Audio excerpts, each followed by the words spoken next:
suelen recibir complementos de presupuesto si sus necesidades así lo prevén.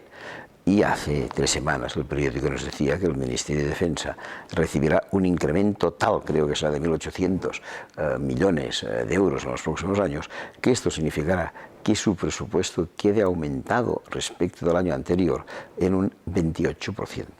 Un escándalo. Esto no ha sucedido en ningún otro ministerio.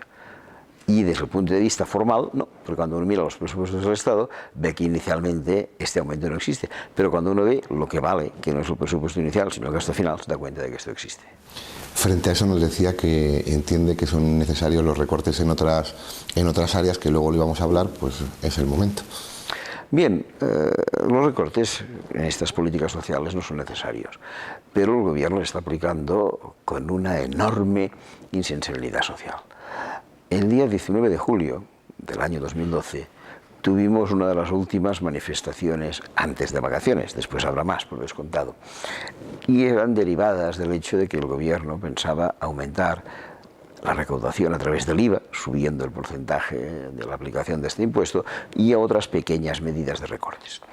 En aquel momento el presidente del gobierno nos dijo que esto iba a suponer un aumento de la recaudación por IVA y una disminución de gastos de 65.000 millones de euros a lo largo de los 3 próximos años, 2012, 2013 y 2014.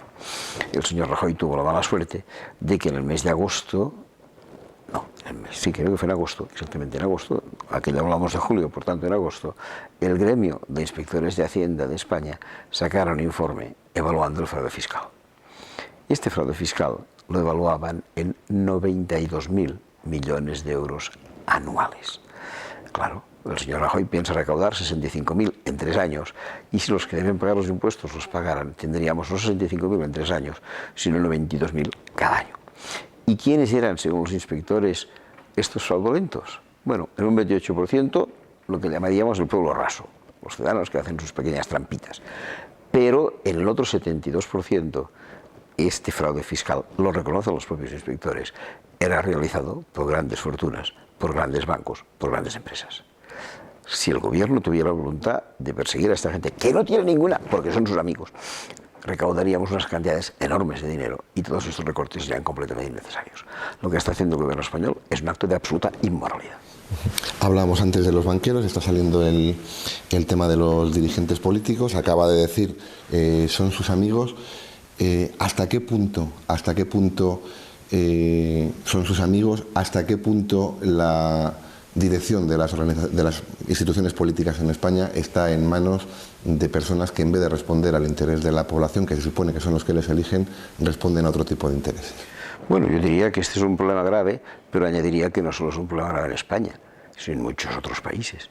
Hace poco tiempo, en un periódico serio y solvente, un periódico francés llamado Le Monde, aparecía la biografía de los 7 últimos secretarios del Tesoro norteamericanos, lo que aquí llamaríamos ministros de Economía.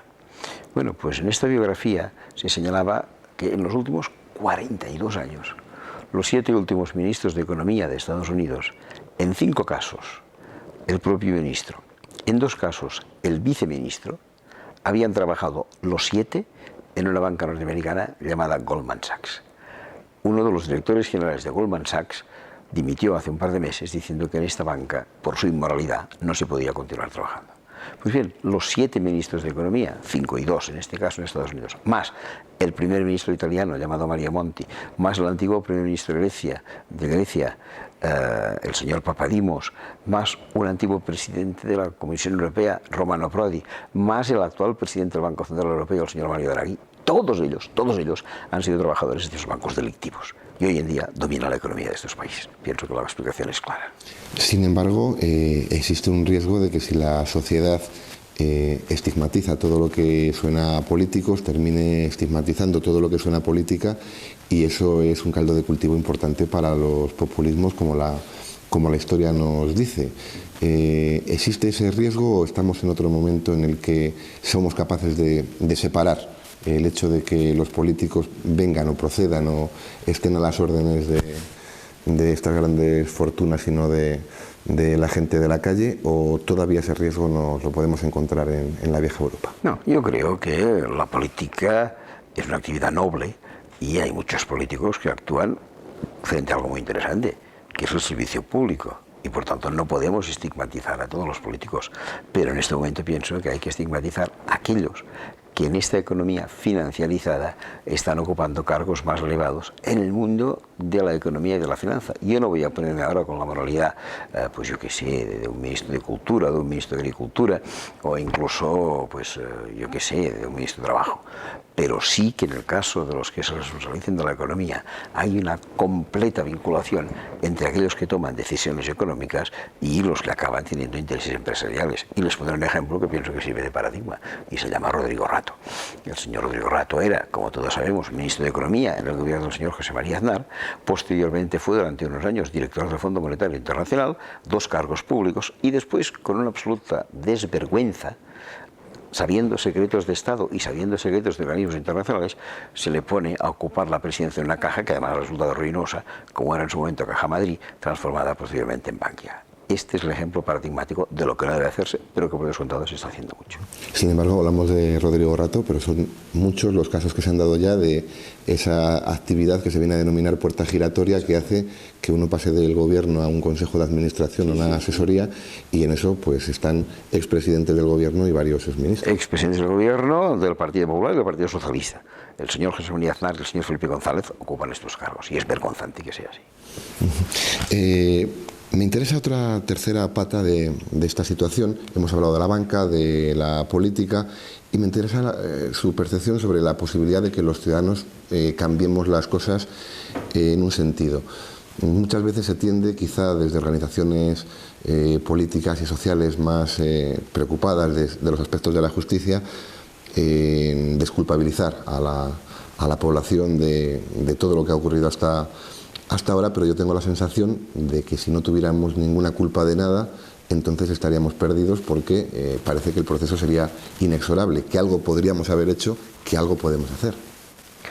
Bien, los ciudadanos no estamos libres de culpa, pero los ciudadanos no tenemos la mayor parte de la culpa.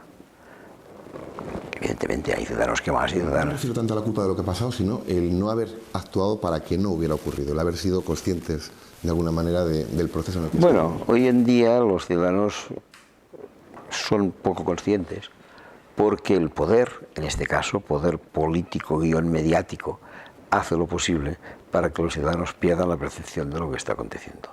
Yo creo que, por ejemplo, lo digo públicamente, es inaceptable que en España tengamos partidos de fútbol los martes porque hay Copa de Europa, los miércoles porque hay Copa de Europa, los jueves porque hay Copa de la UEFA, los sábados porque hay un partido anticipado, los domingos porque hay la Liga a las 5, a las 7, a las 9 y a las 11 de la noche, y después los martes vamos a empezar. Pero como que quedaban 2 días libres, que eran el viernes y el domingo y el lunes, adelantaron un partido de segunda para el viernes y un partido de primera para el lunes, para que los ciudadanos españoles tuviéramos partido de fútbol diariamente, para conseguir con rapidez la imbecilización total de la población. Creo que esto nos permite a veces no estar al tanto. Y si a veces quedan resquicios porque llega el verano y se acaba la liga, o porque llega cualquier momento, entonces se inventan sandeces del estilo de la Eurocopa o negocios comerciales del estilo de los Juegos Olímpicos para tener distraída a la población. Y pues si todavía queda algún resquicio, entonces inventan reality shows en televisión para tener contenta a la población. Con esto la gente no se entera. La verdad que una charla con usted tiene el inconveniente de que siempre va a salir mal, porque nunca va a ser lo suficientemente larga para tocar todos los temas y van a quedar muchos en el alero. Pero hay uno que sí que quería tocar y que es muy tangencial a todo esto. Usted es presidente de Justicia y Pau en Barcelona, como habíamos comentado. Es una organización que tiene relación con la Iglesia Católica, y quería preguntarle por el papel de la Iglesia Católica en todo esto. Yo diría, o me debería decir, que hay que distinguir claramente entre el papel de un gran número de cristianos y el papel de una parte importante, que no total, de la jerarquía. Me atrevería a decir que en momentos de dificultad una parte importante de los llamados fieles cristianos han tenido actitudes caritativas y solidarias, en otros casos no. pero que se demuestran en actuaciones. Todos vemos cuál es el papel de Cáritas, como vemos cuál es el papel de asociaciones de barrio, a veces impulsadas por parroquias. Todos vemos cuál es el papel que en ese sentido tiene la Iglesia, y que incluso algunos obispos, yo que sé, estoy pensando en uno de mi tierra, que es Pedro Casal Liga, pues ha podido tener en su país, que es Brasil. Esto por una parte. Por otra parte, yo entiendo que lo que es la actuación de la jerarquía en su conjunto, con notables excepciones que vale la pena reconocer, pues ha sido más bien una preocupación que ha tenido, yo diría, poco de social, y que en cambio ha tenido que ver con distintos aspectos, por un lado de la moral católica estricta, tal como ellos la entienden, y por otro lado de algunos puntos de poder clave, como puede ser, por ejemplo, la permanencia de la Iglesia en las escuelas religiosas o en la enseñanza, y por tanto, a partir de ahí, yo diría que han hecho de esta sensación sus puntos básicos de trabajo, cuando evidentemente el mensaje cristiano, aquel que se ve en las bienaventuranzas, no tiene que ver con las escuelas católicas, ni tan solo tiene que ver con el matrimonio homosexual, sino que tiene que ver un poco con la ayuda al próximo. Pero precisamente el hecho de que hayan dado importancia a este tipo de temas, a la participación en las escuelas, los colegios concertados de carácter religioso, lo que decía, el matrimonio homosexual, temas como el aborto, previamente como el divorcio, ha hecho que haya una desafección entre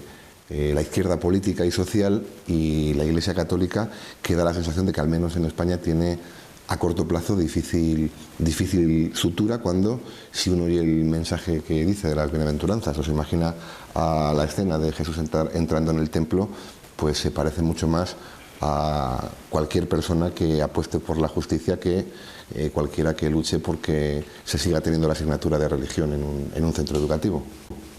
Bien, yo pienso que la Iglesia ha de reflexionar sobre esto y darse cuenta de qué es lo que están demostrando las estadísticas sobre práctica religiosa, y todavía eso sería un poco relativo, lo que están demostrando las estadísticas sobre vocaciones, lo que están demostrando las estadísticas sobre el papel de la Iglesia en el mundo social. Y a la que reflexionaran a fondo sobre esto, harían lo que hizo el Papa Juan XXIII, que es convocar un concilio para cambiarlo todo. España, en el contexto de la Unión Europea, la propia Unión Europea, están en un proceso en el que o se reinventan o mueren por propia inanición. Haciendo un juego con su nombre, ¿es posible augurar en algún momento que tengamos un futuro que se asemeje a aquella región griega que los románticos llamaban Arcadia? Bien, con la actual Unión Europea no.